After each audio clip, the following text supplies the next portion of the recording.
ഇത് മാസ് മോട്ടോഴ്സിൽ നിന്നാണ് ഹീറോൻ്റെ passion pro വണ്ടി നമ്മൾ വർക്കിന് കയറ്റിയിട്ടുണ്ട്. അതിനകത്ത് നമുക്ക് പറഞ്ഞേക്കണ വർക്ക് സെൽഫിൻ്റെ കംപ്ലയിൻറ്റ് പറഞ്ഞിട്ടുണ്ട്. Self checkup, front number plate പൊട്ടി കിടക്കുന്നുണ്ട്, അപ്പോൾ അതൊന്ന് ഫിറ്റ് ചെയ്യണം. ലേഡീസ് ഹാൻഡിൽ ഫിറ്റ് ചെയ്യണം. അതേപോലെ എഞ്ചിൻ ഓയിൽ ചെക്ക് ചെയ്യുക. ഇടയ്ക്ക് സ്റ്റാർട്ടിങ് കംപ്ലയിൻറ്റ് കാണിക്കേണ്ടെന്നൊരു കംപ്ലയിൻറ്റ് പറഞ്ഞിട്ടുണ്ട്. ഇപ്പോൾ നമ്മൾ ജസ്റ്റ് സ്റ്റാർട്ടിങ് സംബന്ധമായിട്ടൊരു പ്രോബ്ലം നമുക്ക് ചെക്ക് ചെയ്യുമ്പോൾ ഒരു കംപ്ലയിൻ്റ് ആയിട്ടൊന്നും കിട്ടിയിട്ടില്ല. സെൽഫിൻ്റെ കംപ്ലയിൻറ്റ് ഓൾറെഡി നമ്മൾ അതിക്ക് മുമ്പ് നമ്മൾ പറഞ്ഞിട്ടുണ്ടായിരുന്നു. അതിൻ്റെ സെൽഫ് മോട്ടർ കംപ്ലയിൻറ്റ് ഉണ്ടെന്നുള്ളത്.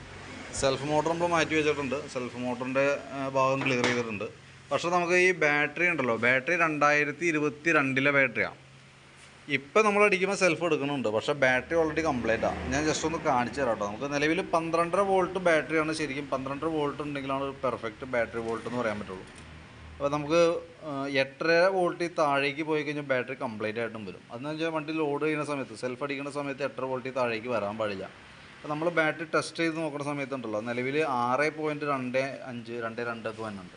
അപ്പോൾ സ്വാഭാവികമായിട്ടും സെൽഫ് പ്രോപ്പറായിട്ട് കൃത്യമായിട്ട് വർക്ക് ചെയ്യണമെന്നുണ്ടെങ്കിൽ ബാറ്ററിയും കൂടി മാറ്റി വെച്ചാലാണ് അത് കറക്റ്റ് ആവുള്ളൂ കേട്ടോ. അല്ലെങ്കിൽ ഇപ്പോൾ നിലവിൽ സെൽഫ് എടുക്കുന്നുണ്ട്. കാരണം ബാറ്ററി ഉള്ള ചാർജ് വെച്ചിട്ട് ഇപ്പോൾ എടുക്കുന്നുണ്ട്. ഇപ്പോൾ സ്റ്റാർട്ടിങ് ഒക്കെയാണ്, പക്ഷേ ബാറ്ററിയുടെ കംപ്ലയിൻറ്റ് ഉള്ളതുകൊണ്ട് സ്റ്റാർട്ടിങ് കംപ്ലയിൻറ്റ് ഉറപ്പായിട്ടും കാണിക്കും. സെൽഫ് എടുക്കാൻ ബുദ്ധിമുട്ട് കാണിക്കും.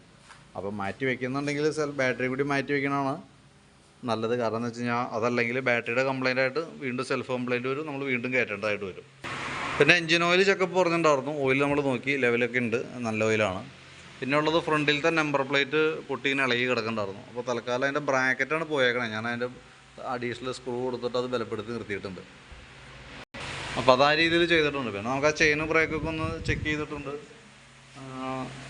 പിന്നെ ഈ സൈഡിലൊരു ലേഡീസ് ഹാൻഡിൽ ഫിറ്റ് ചെയ്യണ ദിവസം പറഞ്ഞിട്ടുണ്ട്. അത് ഓൾറെഡി നമ്മുടെ കയ്യിലുള്ളത് ലെങ്ത്ത് കുറവുള്ള ടൈപ്പ്. ഞാൻ പുറത്ത് കിട്ടുമോ എന്നുള്ള ദിവസം നോക്കട്ടെ. അങ്ങനെയാണെന്നുണ്ടെങ്കിൽ അതും കൂടി മേടിച്ച് പിടിപ്പിക്കാം. അപ്പോൾ ഞാൻ എൻ്റെ ഏകദേശം ഒരു എസ്റ്റിമേറ്റ് ഇട്ടേക്കാം കേട്ടോ. അപ്പോൾ നോക്കിയിട്ടൊന്ന് റിപ്ലൈ ഇടണം.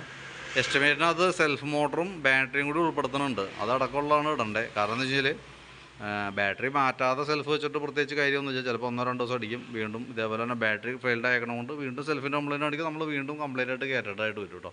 അപ്പോൾ ബാറ്ററിയും സെൽഫ് മോട്ടർ അടക്കം ഉൾപ്പെടുത്തിയിട്ടുള്ള എസ്റ്റിമേറ്റ് ഇടണം. വീഡിയോ കണ്ടുമ്പോൾ നോക്കിയിട്ടൊന്ന് റിപ്ലൈ ഇട്ടേക്കാം. നമുക്കതനുസരിച്ച് വർക്ക് കംപ്ലീറ്റ് ചെയ്യാം. ഓക്കെ.